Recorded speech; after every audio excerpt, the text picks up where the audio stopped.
Ed here with the Digital Digest, and today I wanted to share yet another update on my experience with the HP Spectre X360 13T. Now this is the Intel 10th Gen Ice Lake late 2019 refresh.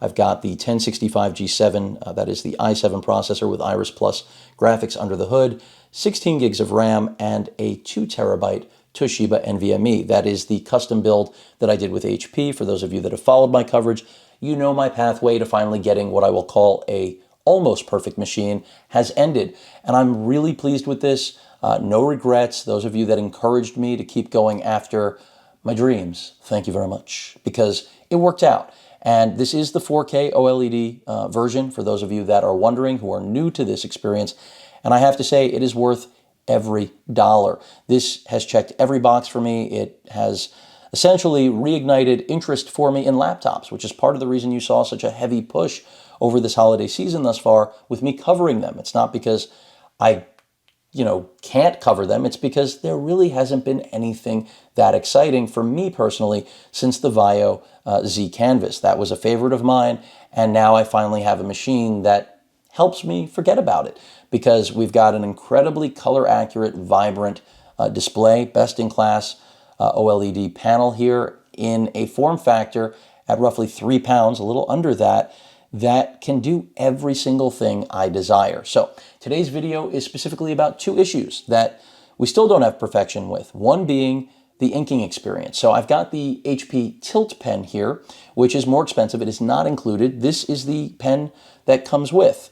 And the performance from the included pen was okay, not as good as the C940 from Lenovo that I've been reviewing, and not as good as any of the Surface products I've reviewed in the past. Whether you want to, pin that on the fact that it's the OLED, I don't think it's the OLED because that's a digitizer. So I don't think the OLED plays any role in that. But the good news is the Tilt has resolved those issues. You do forfeit the convenience of a quadruple A battery because the Tilt not only is more expensive, but requires Type-C charging. But I actually think that in spite of giving up that convenience, the convenience of having the quadruple A is, of course, a double-edged sword, because while it's convenient to go ahead and just grab another quadruple A, you better be carrying them. Whereas with the Tilt, you're always going to be carrying your Type-C charger because that is how you charge the 13T. And of course, the included 65-watt charger does charge this, and it takes roughly an hour to get a full charge, which should last you a decent amount of time. Of course, it's going to depend on usage. It has a little LED to indicate that it's, charging. That will go off when you're done. You do have the eraser, which I like as well, something, I've had since I could go ahead and just grab here from when Microsoft first introduced it with their Surface Pen. And the Tilt just performs well. I mean, I even have my Vaio Z Canvas pen here. I mean, I have a lot of N-Trig capable pens to test, but I really do like, this was my favorite, but and I can still use this one here. I thought I had a battery in here, maybe not, but I'm very happy with this. And just to give you a quick example, here's a sketch that my fiance did of me, and she did it in a few minutes, literally roughly 2 minutes, and she's done more than this on this machine, but this is just a quick, rough sketch to give you an example where she felt the performance was pretty much night and day versus the experience with the included HP pen. So be aware, you're going to get less jitter, so that means straight lines will be more of a possibility. And also, I think the fact that this is a bigger pen is a good thing, not a bad thing. Moving away from the inking. Well, actually, I'll just also, while I'm here, go ahead and try to demonstrate the ability to draw a straight line. Sensitivity is also much better, in my opinion. As well as my fiance, more importantly. So that's something I want to cover because with the included pen, sensitivity was pretty rough and the jitter was pretty heavy. And that's why I could not put it ahead of, see there, I lost it, but that's my fault. I could not put it ahead of any of the other machines I was reviewing. It was quite the opposite. Let's go ahead and minimize that. The other issue I wanted to discuss is audio performance, because those of you that have followed my coverage and have purchased this machine already know that is it's one flaw that unfortunately does not boil down to quality control. And if you didn't know that, well, now you do. I mean, this is my third machine. I don't have any other manufacturing defects, but I'm not calling the audio performance a manufacturer defect because I think it's an engineering flaw. So essentially, HP went from the quad speakers where you had two speakers that were at the top or built into the bezel besides the ones in the chassis. Now we only have dual speakers. And the audio performance is okay, but when you take it to higher levels, it generally gets distorted. It creates vibrations in surrounding parts inside of the machine, and you hear them. And it is definitely cringy for me personally, because those of you that have followed my experience here, you know that I'm pretty anal. I want a brand new machine, and I don't think that requires being anal, to be what it should be, brand new and defect-free. As I've said, this is not a defect, it's a flaw. And I'm going to go ahead and just play you some audio from a video right here of mine, of this machine, little inception for those of you that are fans of that sort of thing. And you will hear the audio performance, and I will essentially just show you what I've stumbled upon, which I see as a way to mitigate the audio problem. So here we are at 100% volume. Take a listen. Again, I went with the 2 terabyte. The total price after tax and, just essentially having HP price match their own internal price reductions, because they do have a 30-day policy, and this was direct, again, because of the 2 terabyte NVMe. And for those of you also that have followed, I went to the silver color. The total damage was around, I think, somewhere close to $1,800. But I was waiting for the price point so that I could re-emphasize that at nearly $2,000, speakers that make that noise really aren't acceptable. Now, hopefully you were able to hear the rattling distortion. Again, this is at 100% volume. This is the fix, folks. And it's not a fix, but again, it's a way to compensate for the poor audio performance. And you just saw it. It's going into the content consumption mode and flipping the machine over. I've done this in bed. That's actually how I stumbled upon it, because, by the way, if you're not aware, the machine does get pretty hot. That's not a strong suit of the Spectre. Unlike the Lenovo C940, unlike any of the Surface products, unlike the Razer Blade Stealth 13, this does run, I would say, considerably warmer to the touch than any of those machines. Even doing, light tasks in the quiet mode, but then again, with quiet mode, you don't have as much active cooling going on. That's in the HP Command Center. This gets pretty hot, so I found myself using it this way, and then I noticed it was just playing one piece of audio that transitioning into this mode, the audio was much cleaner. Now, it doesn't completely resolve it. Take a listen. Tell me what you think. If you go on in a given day, it will be over $2,000 after tax, at least where it was when I originally ordered this machine, which is a lot for an Ultrabook. No dedicated graphics, but the Iris Plus will get the job done for the majority of tasks. In my case. So what I'm noticing is that we still have the rattling. It's still peaking and distorting, creating that reverb, but it's doing it less. And in general content consumption, other like YouTube TV, for example, I'm talking about actual, shows, things of that nature. I've noticed a remarkable improvement. Is it a complete elimination of the audio issue? No. And that we can't eliminate because it absolutely has to do with design. Whatever those speakers are hitting internally, creating that vibration, because that's a vibration. It's not that the speakers are blown out. They sound blown out, but that isn't what's going on.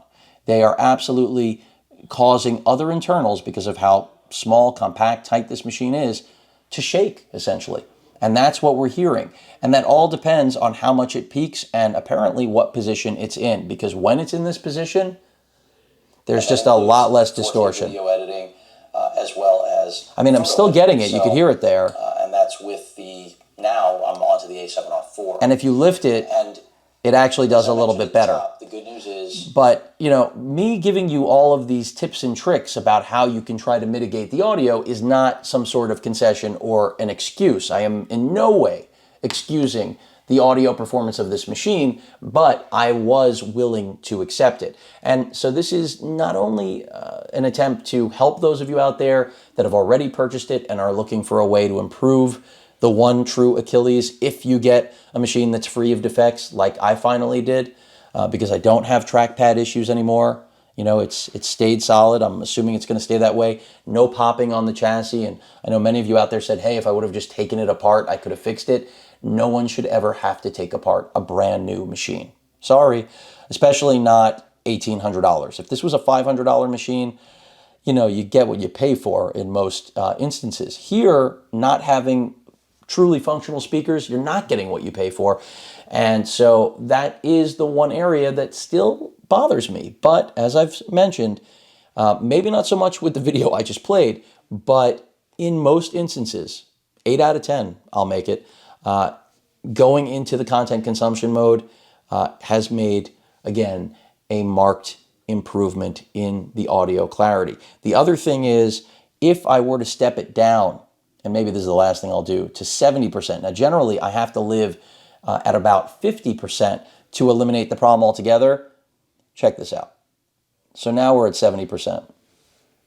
I don't have QC problems. Everything works as it should. The rattling is always stronger in the traditional laptop profile. Or speak of in any form or fashion. Sounds like it's just shaking the chassis right here. I'm not done, of course, with my comparisons to the... But let's go ahead and go back to the content consumption mode. The C940, I am bringing that back because, believe it or not, that machine is being kept too, except... did you notice the difference just now? I'm not going to be keeping it. Because I did. And that's because I do think that the C940... The audio is totally clean. ...isn't looking for what I am.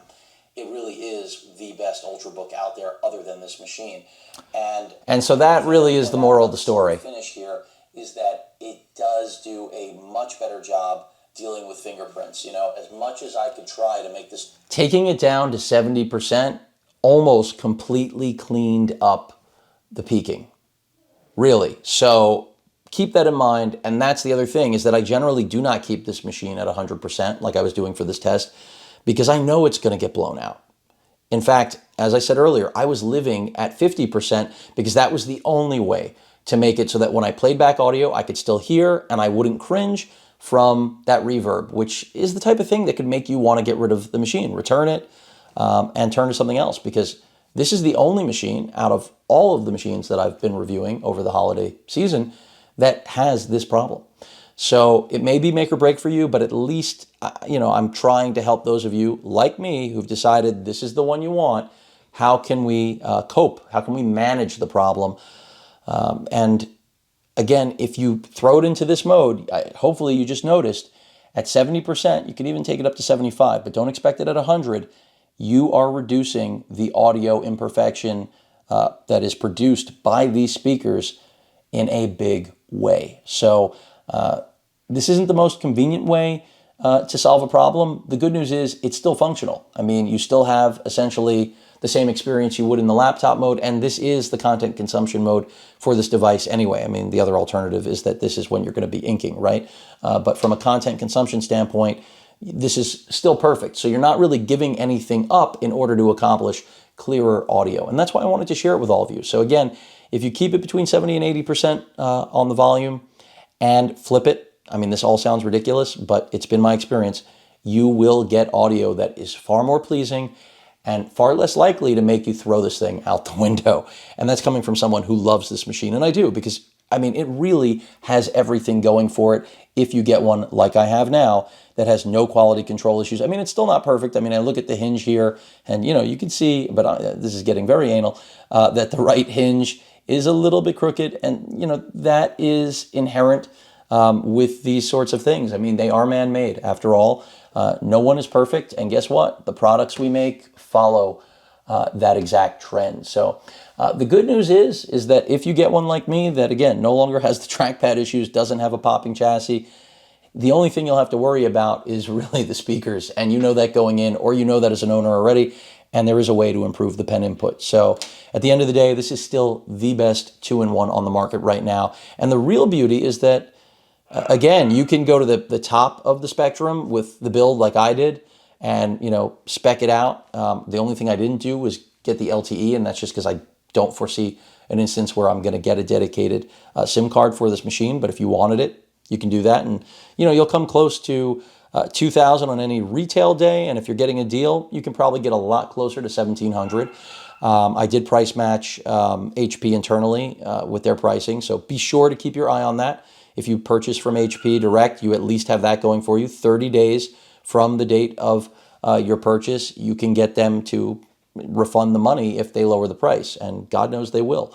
You just gotta, keep checking. You got to be on top of them because they're sneaky. I'm joking about the sneaky part. This is what everybody does, right? And then the other thing is that if you want a value machine, you can get that Core i5 build. I've said it before, I'll say it again, that Core i5 with the full HD, same form factor, you can get that for, I think I saw it on sale for like $899. So this is the first machine that I really like, enough that it's my machine now, right? That you can buy at a value level and a top of the line level in the Ultrabook Spectrum that I think is best in class at both ends of the cost pyramid, so to speak. So kudos to HP. I wish the speakers I didn't have to talk about, because otherwise this machine is nearly perfect. Fantastic keyboard, fantastic profile, 6 to 8 hours of battery life. You're only going to do better if you move away from the 4K OLED, but God knows you will have to pry that OLED from my cold, dead hand. Any questions or comments? Please feel free to post them. Hope you all enjoyed the video. Hit that like button. And as usual, please feel free to subscribe. Later.